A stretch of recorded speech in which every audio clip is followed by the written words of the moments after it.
President Muhammadu Buhari has inaugurated micro-pension plan with a pledge to restore the dignity of public servants who worked tirelessly and sacrificed for the greatness of Nigeria.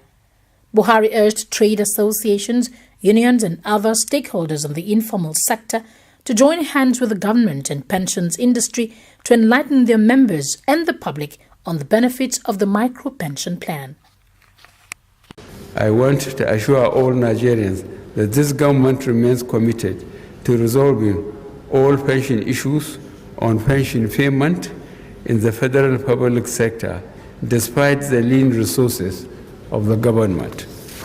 The dignity of retired public servants who sacrifice their lives for this country will be restored.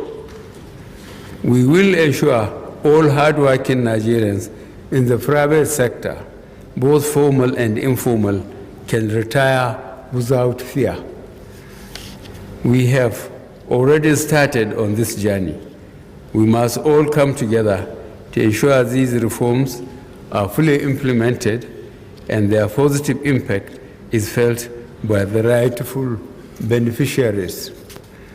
On this note, it is my privilege to formally launch the micro-pension plan for commencement as a pension product for self-employed Nigerians and those working in the informal sector of our economy.